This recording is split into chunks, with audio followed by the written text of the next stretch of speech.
Ozark Folk Magic, Vance Randolph's hidden documentation in the isolated Ozark Mountains. Witches were real, tricks were laid, and one folklorist documented the secrets no one would publish. Long before the Ozark Mountains became synonymous with television dramas and tourism, they harbored something far more substantial than scenic views. Between the 1920s and 1940s, these remote hills of Arkansas and Missouri sustained communities, practicing a form of supernatural knowledge so comprehensive and socially integrated that it functioned as an alternate physics, a second set of natural laws operating alongside the conventional world. The man who documented this hidden reality was not a sensation seeker or amateur enthusiast. Vance Randolph arrives in the Ozarks in the 1920s as a journalist from Kansas, born in 1892, equipped with the observational skills of his profession, but unprepared for the depth and sophistication of what he is about to encounter. The Ozarks of Randolph's era exist in genuine isolation. Communities are reachable only by primitive roads that become impassable in bad weather. The families living in these hollows and ridges trace their lineage to settlers who migrated from the Appalachian regions in the late 18th and early 19th centuries, carrying with them beliefs and practices that have remained essentially unchanged for generations. What urban America dismisses as superstition, these communities understand as practical knowledge. What educated opinion considers primitive, Randolph discovers, is actually systematic. The people he lives among do not believe in folk magic the way modern observers might believe in a philosophy or religion. They use it the way farmers use almanacs, as tested, reliable information for managing the challenges of daily existence. Randolph's methodology sets him apart from other folklorists of his generation. Rather than conducting brief interviews or collecting stories secondhand, he embeds himself in Ozark communities for extended periods. He learns the rhythms of agricultural life. He attends community gatherings. He earns trust slowly, over years, by demonstrating genuine respect for his informants and their knowledge. This patient approach yields unprecedented access. The practitioners themselves, the individuals known throughout their communities as witch masters and witch women, eventually agree to share their methods with him in detail that no outsider has previously received. The documentation Randolph produces over 3 decades represents the most comprehensive record of American folk magic ever compiled. His 1947 publication, Ozark Superstitions, later republished under the more accurate title Ozark Magic and Folklore, becomes the foundational academic text on the subject. But the published work represents only a portion of what he records. The manuscripts Randolph deposits with Indiana University libraries under the title Unprintable Ozark Folk Beliefs contain material that publishers of his era refused to print, detailed accounts of supernatural practices involving sexuality, bodily functions, and spiritual operations considered too explicit or too strange for mainstream audiences. Researchers who later access these unpublished manuscripts consistently report their astonishment at the level of detail and systematic coherence they contain. The supernatural worldview Randolph documents operates on principles that are internally consistent and practically tested. Protective and harmful magical operations require specific materials, each chosen for properties understood through generations of use. Horseshoes provide protection when hung properly. Silver coins carry inherent power against malevolent forces. Plants including mullein and asafoetida possess supernatural properties distinct from their medicinal uses. Bones from specific animals serve specific purposes. Red string tied, in particular, knot patterns activates or binds forces. Every material component has a documented function within the system. Timing constitutes another crucial variable. Ozark magical practice recognizes that certain times carry greater power than others. The phases of the moon determine when specific operations can succeed. Days of the week possess different qualities. Certain hours of the day align with particular intentions. The practitioners Randolph interviews explain these temporal patterns not as arbitrary tradition, but as observed reality. Operations performed at correct times succeed, operations performed at incorrect times fail. The system rewards attention to detail. Verbal formulas complete the operational triangle alongside materials and timing. Randolph meticulously records the specific words spoken during magical operations, noting the direction the practitioner faces, the number of repetitions required, and the tone of voice employed. These formulas are not prayers in the conventional sense. They are activation sequences, verbal components necessary to make the physical materials function as intended. The practitioners guard these formulas carefully, sharing them only with trusted apprentices or with Randolph after years of relationship building. The documentation includes specific cases that illustrate the tradition in practice. A farmer's cattle sicken mysteriously after a property dispute with a neighbor known throughout the community as possessing supernatural knowledge. The cattle lose weight despite adequate feed. They produce less milk. Some become lame without apparent injury. The farmer consults a witch master who examines the livestock, inspects the property boundaries, and identifies a trick object buried at the gate where the cattle pass daily. The object is exhumed and burned. Within days, the cattle begin recovering. The community consensus confirms what the farmer already believes. The neighbor deployed supernatural means, and the witch master successfully countered them. Another case involves a water well that goes dry.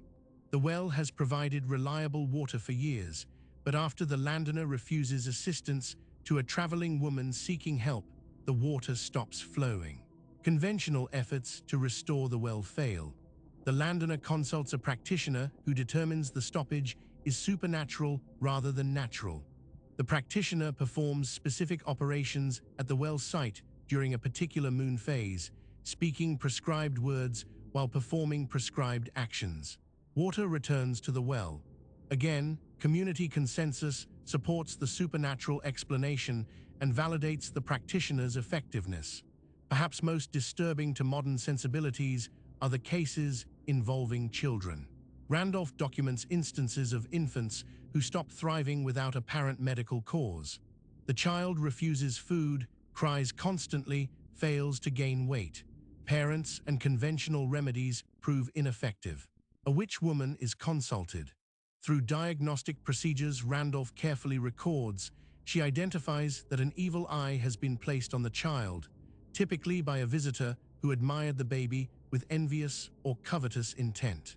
The witch woman performs counter-operations designed to break the evil eye's influence. The child begins eating normally again and resumes healthy development. These cases particularly interest Randolph because they demonstrate how the supernatural system provides explanations and remedies for conditions that conventional medicine of the era cannot address. The central figure in Ozark supernatural danger is the witch, always identified as a specific individual within the community, most commonly a woman, typically older, and usually someone who has been wronged and possesses the knowledge to respond. Ozark witchcraft in Randolph's documentation is intensely personal and local. It is not an abstract force, but a specific person's accumulated knowledge being deployed against a specific target for a specific reason. The witch is simultaneously feared and comprehensible. Her powers are real, but they operate within understood parameters. She can be countered by someone with equivalent or superior knowledge. The most feared technique Randolph documents is called laying the trick, the placement of a charged object in a location where the intended target will cross over it or come into contact with it. The trick object typically consists of a mixture of materials assembled according to specific formulas and charged through specific verbal and temporal operations.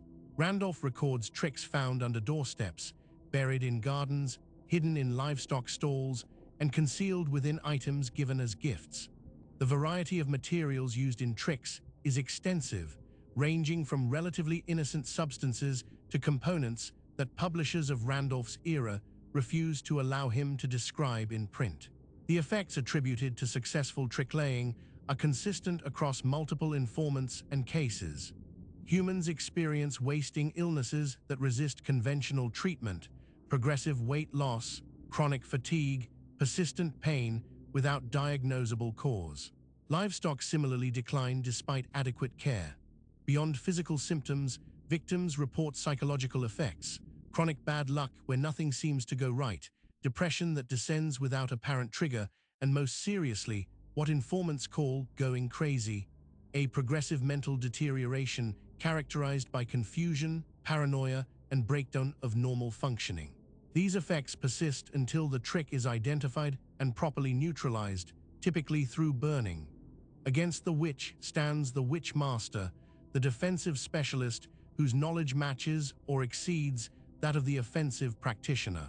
Randolph documents the witch master's procedures with the same attention he gives to harmful operations. The diagnostic phase comes first. The witch master must determine whether a client's affliction is natural or supernatural. Natural problems require natural solutions. Supernatural problems require supernatural intervention. Attempting supernatural remedies for natural problems is ineffective and wastes resources. Attempting natural remedies for supernatural problems is equally futile. Diagnostic methods vary among practitioners but share common elements. The witch master examines the client's physical symptoms, looking for patterns that suggest supernatural rather than natural causation. Property inspection seeks laid tricks or other evidence of supernatural interference. Some practitioners consult what informants call the book, a personal grimoire containing accumulated supernatural knowledge, sometimes inherited from a previous practitioner, sometimes compiled through the practitioner's own experience. These books are never shown to outsiders under normal circumstances. That some practitioners eventually share portions of their books with Randolph after years of relationship demonstrates the extraordinary trust he cultivates. Once diagnosis confirms supernatural causation and identifies the method employed, the witch master selects appropriate countermeasures. A laid trick must be found and burned to neutralize its power. Returning harm to its sender requires specific ritual sequences performed on Fridays or during particular lunar phases. Breaking a bewitchment might require direct confrontation with the witch or proxy rituals performed at the victim's property boundaries. The witch master's reputation depends on successful outcomes. Communities remember both successes and failures. A practitioner whose counterwork consistently fails loses clientele and status.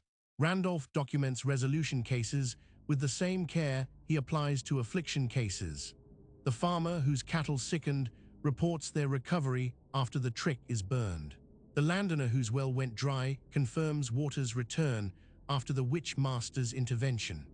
The parents whose infant stopped thriving describe the child's return to normal development after the evil eye is broken. These resolution accounts are crucial to Randolph's documentation because they demonstrate that the supernatural system is not merely explanatory, it claims to be operational. Practitioners and their clients report actual changes following supernatural interventions. The question of whether these reported effects represent genuine supernatural causation or other factors is one Randolph carefully avoids answering directly. His role is documentation, not judgment. He records what his informants tell him, what they believe, what they practice, and what results they report. Later researchers and readers must draw their own conclusions. What remains undeniable is the sincerity of the practitioners and their clients, the sophistication of the knowledge system they maintain, and the social function that system serves in communities isolated from conventional institutional support. The historical moment Randolph captures proves to be brief. The Ozarks he documents in the 1920s through 1940s represent the final decades before modern infrastructure penetrates the region's isolation. Television arrives, roads improve, rural electrification connects remote communities to the broader electrical grid and the broader American culture it carries. The comprehensive supernatural worldview Randolph documents begins eroding within his own lifetime. Contemporary Ozark communities maintain elements of the folk belief system, but the socially integrated, practically applied supernatural tradition he recorded has substantially transformed.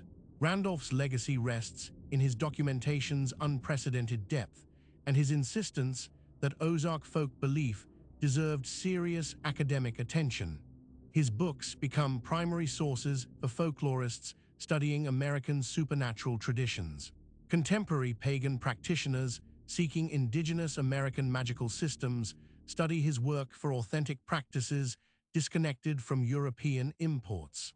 Historians of religion examine his documentation as evidence of how supernatural knowledge systems develop and function in isolated communities. What he captured was not primitive superstition, but sophisticated local knowledge, a community's accumulated methods for addressing challenges that conventional institutions could not reach and conventional explanations could not satisfy. The unpublished manuscripts remain the most valuable component of Randolph's legacy precisely because they contain what publishers refuse to print. These documents present Ozark folk magic without sanitization or bowdlerization. They record practices that made educated readers uncomfortable. They describe beliefs that contradicted progressive assumptions about human rationality. They take seriously claims that mainstream academic culture dismissed. Modern researchers accessing these manuscripts consistently report that they reveal dimensions of American folk culture that conventional historical narratives ignore or minimize. What Randolph ultimately documents is what human communities do when isolated from institutional authority and conventional expertise. They develop their own explanatory systems. They identify individuals with specialized knowledge. They test methods and preserve what works. They create comprehensive worldviews that integrate the supernatural with the natural as complementary rather than contradictory. The Ozark tradition Randolph records is not unique in kind. Similar systems develop in isolated communities worldwide.